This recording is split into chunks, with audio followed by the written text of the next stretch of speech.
Assalamualaikum warahmatullahi wabarakatuh. Perkenalkan, nama saya Amira Sani Alatas, NPM 17081010106. Di sini saya akan membahas tentang klasifikasi dan clustering. Yang pertama, klasifikasi. Definisi umum klasifikasi adalah pengelompokan data yang dimana data yang digunakan mempunyai kelas label atau target, sehingga algoritma-algoritma untuk menyelesaikan masalah klasifikasi dikategorisasikan ke dalam supervised learning atau pembelajaran yang diawasi. Maksud dari pembelajaran yang diawasi adalah data label atau target ikut berperan sebagai supervisor atau guru yang mengawasi proses pembelajaran dalam mencapai tingkat akurasi atau presisi tertentu. Canary-Snake-Bord atau KNN. Algoritma ini adalah sebuah metode untuk melakukan klasifikasi suatu data berdasarkan data pembelajaran yang diambil dari kata tangga terdekatnya. Dengan K merupakan banyaknya tetangga terdekat, algoritma ini termasuk dalam supervised learning, di mana hasil dari instance yang baru diklasifikasikan berdasarkan mayoritas dari kategori tetangga terdekat. Tujuan dari algoritma ini adalah untuk melakukan klasifikasi terhadap objek berdasarkan data pembelajaran yang jaraknya paling dekat dengan objek tersebut. Ya, ini untuk flowchart-nya. Pertama, mulai, lalu tentukan jumlah tetangga terdekat K ditentukan oleh user, hitung jarak tes data ke training data, lalu jika sudah, urutkan data berdasarkan data yang mempunyai jarak Euclid terkecil, lalu tentukan kelompok tes data berdasarkan label mayoritas pada K. Setelah itu N. Selesai. Ini untuk contoh soalnya. Di sini kita mempunyai kategori bad dan good. Diberikan data training berupa 2 atribut bad dan good untuk mengklasifikasi sebuah data apakah tergolong bad atau good. Langkah penyelesaian. Pertama, kita harus menentukan jumlah tetangga terdekat yang akan kita perhitungkan. K. Misalnya kita tentukan 3 tetangga terdekat. K sama dengan 3. Kedua, kita harus hitung jarak antara data baru dengan semua data training. Kita menggunakan Euclidean distance. Ketiga, kita urutkan jarak dari data baru dengan data training dan tentukan tetangga terdekat berdasarkan jarak minimum K. Mengurutkan dari yang terdekat ke terjauh antara jarak data baru dengan data training. Keempat, tentukan kategori dari tetangga terdekat. Kita perhatikan baris 3, 4, dan 5 pada gambar sebelumnya. Kategori ya diambil jika nilai K lebih kecil sama dengan 3, jadi baris 3, 4, dan 5 termasuk kategori ya dan sisanya tidak. Kategori ya untuk KNN pada kolom 6 mencakup baris 3, 4, dan 5. Kita berikan kategori berdasarkan tabel awal. Baris 3 memiliki kategori bad dan 4, 5 memiliki kategori good.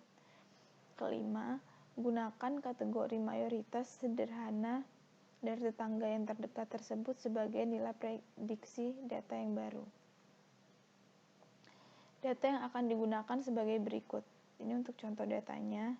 Diberikan data training berupa 2 atribut bad dan good untuk mengklasifikasikan sebuah data apakah tergolong bad atau good.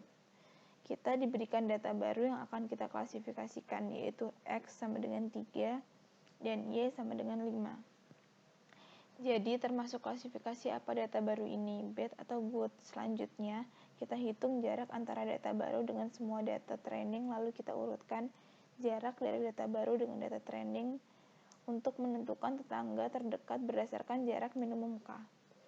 Lalu kita mengurutkan dari yang terdekat ke terjauh antara jarak data baru dengan data training. Ada 2 jarak yang sama, yaitu 4 pada data baris 2 dan baris 6, sehingga memiliki urutan yang sama. Pada kolom 5, apakah termasuk 3NN? Maksudnya adalah KNN menjadi 3NN karena nilai K ditentukan sama dengan 3. Setelah dihitung, selanjutnya adalah urutkan kategori dari tetangga terdekat. Hasilnya adalah sebagai berikut. Menentukan kategori dari tetangga terdekat, kita perhatikan baris 3, 4, dan 5. Pada gambar tersebut, Kategori ya diambil jika nilai K lebih kecil sama dengan 3. Jadi baris 3, 4, dan 5 termasuk kategori ya dan sisanya tidak. Kategori ya untuk KNN pada kolom 6 mencakup baris 3, 4, dan 5. Kita berikan berdasarkan kategori tabel awal. Baris 3 memiliki kategori bad dan 4, 5 memiliki kategori good. Selanjutnya, gunakan kategori mayoritas sederhana dari tetangga yang terdekat tersebut sebagai nilai prediksi data yang baru. Data yang kita miliki pada baris 3, 4, dan 5, kita punya 2 kategori good dan 1 kategori bad. Dari jumlah mayoritas, good lebih besar dari bad, termasuk kita simpulkan bahwa data baru X sama dengan 3 dan Y sama dengan 5 termasuk dalam kategori good. Kategori ya untuk KNN pada kolom 6 mencakup baris 3, 4, dan 5. Kita berikan kategori berdasarkan tabel awal. Baris 3 memiliki kategori bad dan 4, 5 memiliki kategori good. Keempat, tentukan kategori dari tetangga terdekat. Kita perhatikan baris 3, 4, dan 5 pada gambar sebelumnya. Kategori ya diambil jika nilai K lebih kecil sama dengan 3, jadi baris 3, 4, dan 5 termasuk kategori ya dan sisanya tidak. Ya, clustering. Definisi umum, clustering merupakan suatu teknik data mining yang membagi-bagikan data ke dalam beberapa kelompok, grup atau cluster atau segmen, yang tiap cluster dapat ditempati beberapa anggota bersama-sama.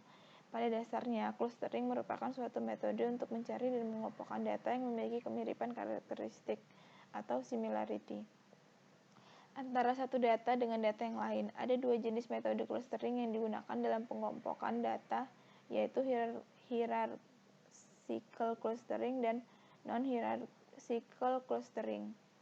Non-hierarchical clustering merupakan metode non-hierarchical yang dimulai dengan menentukan terlebih dahulu jumlah cluster yang diinginkan, 2 cluster, 3 cluster, atau lain sebagainya. Setiap jumlah cluster diketahui, barulah proses clustering dilakukan tanpa mengikuti proses hierarki.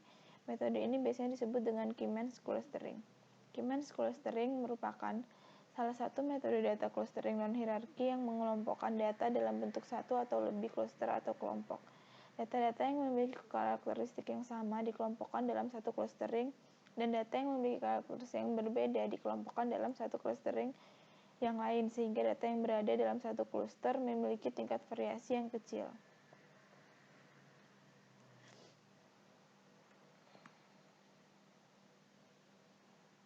Ini untuk flowchart algoritma K-means. Dimulai dengan start, lalu tentukan banyak cluster K, menentukan centroid, hitung jarak objek ke centroid, kelompokkan objek berdasarkan jarak minimum. Jika ada objek yang berpindah, looping lagi, tentukan centroid lagi. Jika tidak, selesai. Contoh soal perhitungan K-means. Misalkan kita memiliki sampel data dalam tabel berikut. Ada 6 buah data yang akan kita kelompokkan menjadi 2 cluster. Sebut saja K1 dan K2. Menghitung centroid dan mengambil data K1 dan K2 sebagai perhitungan pertama, kita menggunakan rumus Euclidean distance untuk mendapatkan jarak minimum data terhadap centroid. Ya, ini untuk sampel datanya kita punya 1 sampai 6 X, Y. Cluster K1 X-nya 100, Y-nya 50, K2 40, X-nya 40, Y-nya 60. Ini rumusnya. Pertama, kita menghitung centroid pertama dengan cara menentukan jarak dari data 1 ke data 1, data 2 ke data 2, data 1 ke data 2, data 2 ke data 1, dan data 2 ke data 2. Ini kita masukkan cluster 1, X-nya 100, Y-nya 50, masukkan ke rumus dan mendapatkan hasil 0. Jarak dari cluster 2 ke cluster 1, X, Y-nya 40, 60. Ini X, Y yang cluster 1 tadi. Terus kita masukkan ke rumus lagi, mendapatkan hasil 60.83. Jarak dari cluster 1 ke cluster 2, X, Y-nya kita masukkan ke rumus lagi dan mendapatkan hasil 60.83 juga. Jarak cluster 2 ke cluster 2, 40. Ini X-nya 40, Y-nya 60. Kita masukkan ke rumus dan hasilnya kosong. Pada bagian yang diberikan garis merah adalah data dan perhitungan, sedangkan yang diberikan garis biru adalah hasil yang akan dimasukkan ke dalam data untuk menentukan data tersebut akan masuk ke dalam cluster 1 atau 2, sehingga kita dapatkan hasil seperti berikut. Ya, ini untuk hasilnya. Cluster 1 K1 X100Y50, sentroid Y-nya 60,83, kelompok cluster 1, yang X40Y60, X-nya sentroid X-nya 6083, Y-nya kosong, kelompok cluster 2. Dari tabel di atas kita lihat jarak minimum dari data 1 ke data 1 adalah 0 dan jarak minimum dari data 2 ke data 2 yaitu kosong, sehingga yang menjadi sentroid K1 adalah 1 dan data 2 menjadi sentroid K2. Selanjutnya kita beralih ke perhitungan kedua untuk data kedua. Perhitungan kedua, setelah mendapatkan sentroid beralih ke data ketiga yaitu 30, X30 dan Y70. Menghitung jarak dari data ketiga terhadap sentroid 1 dan sentroid 2 sehingga hasilnya nanti dapat diketahui. Data 3 akan masuk ke cluster K1 atau K2. Berikut adalah perhitungannya. Langkah selanjutnya kita beralih ke data 3, X30, Y70. Kita mulai menghitung jarak datasetnya, ya ini yang K1 tadi. Ini untuk K2-nya kita masukkan ke dalam rumus seperti tadi dan mendapatkan hasil 72.80. Kemudian kita hitung jarak dataset terhadap cluster 2. Seperti tadi lagi, masukkan rumus dan mendapatkan hasil 14.14. Garis hijau sebagai sentroid, garis merah sebagai dataset, dan garis biru sebagai hasil. Semuanya dihitung dengan rumus Euclidean distance dan hasilnya kita masukkan dalam tabel. Ini untuk datasetnya. Euclidean distance cluster pertama 72,80, cluster kedua 14,14. Masuk ke dalam kelompok cluster 2. Dilihat dari jarak minimum data terhadap sentroid, data ketiga lebih dekat ke data ke K2 dengan nilai 14,14. Selanjutnya kita mengupdate nilai sentroid. Karena data masuk ke K2, maka sentroid K2 diupdate dengan cara X sentroid X underscore sentroid underscore baru X K2 tambah X data 3 dibagi 2, Y sentroid baru Y K2 tambah Y data 3 dibagi 2, sehingga sentroid yang baru kita dapatkan pada garis merah adalah persamaan perhitungan daripada kotak merah adalah hasilnya. Ya, ini kita masukkan X K2 X data dibagi 2 sama dengan 35, Y K2 ditambah Y data 3 dibagi 2 sama dengan 65. Jadi cluster sentroid yang baru adalah K2 35 dan K2 35 dan Y-nya 65. Perhitungan ketiga, berlanjut ke data keempat, yaitu 90 dan 10. Kita mulai menghitung jarak antara dataset dan sentroid K1, sama seperti langkah di perhitungan kedua, dan berikut adalah perhitungannya.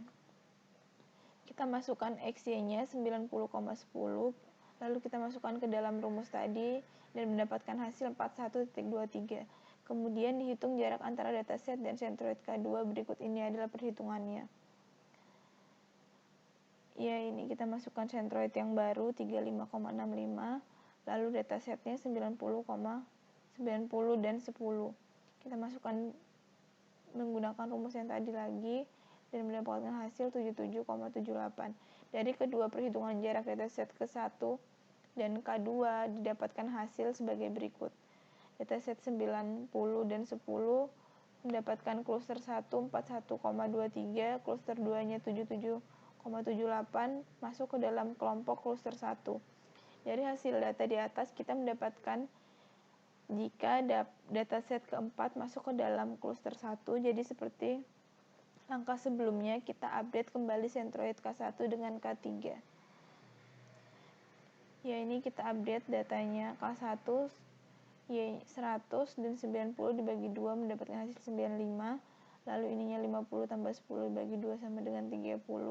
K2-nya 35, K2 X sama dengan 35 dan Y sama dengan 65.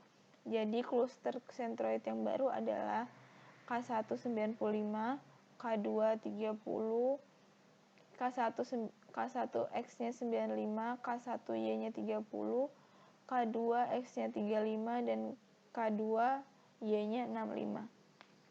Perhitungan selanjutnya untuk dataset kelima dan keenam memiliki langkah-langkah yang telah dilakukan pada dataset ketiga dan keempat. Yang perlu diperhatikan adalah menggunakan centroid yang telah diupdate dan juga melakukan update centroid yang baru. Dari hasil perhitungan hingga dataset ke-6 dapatkan hasil seperti tabel berikut. Sampel datanya tadi 1 sampai 6, ya ini untuk kelompok atau klusternya. Sampel 1 X-nya 100, Y-nya 50, kluster 1. Sampel 2, X-nya 40, Y-nya 60, kluster 3. Sampel 3, X-nya 30, Y-nya 70, kelompok kluster 2. Sampel 4, X-nya 90, Y-nya 10, kelompok kluster 1. Sampel 5, X-nya 65, Y-nya 40, kelompok kluster 1. Dan sampel 6, X25, Y35 masuk ke dalam cluster 2. Kesimpulan, clustering. Clustering bertujuan untuk mengelompokkan titik-titik data yang berdekatan dan memisahkannya dengan kelompok-kelompok lainnya yang berjauhan dalam suatu ruang. Clustering juga dilakukan secara unsupervised, artinya tidak ada contoh bagaimana seharusnya mengelompokkan titik-titik tersebut. Untuk klasifikasi bertujuan untuk memetakan satu titik data ke dalam satu kelas yang telah ditentukan sebelumnya. Klasifikasi dilakukan secara supervised, artinya algoritma pembelajaran untuk melakukan klasifikasi diberikan contoh titik data dan kelas apa seharusnya titik data tersebut dipetakan. Sekian dari presentasi saya, kurang lebihnya saya minta maaf. Wassalamualaikum warahmatullahi wabarakatuh.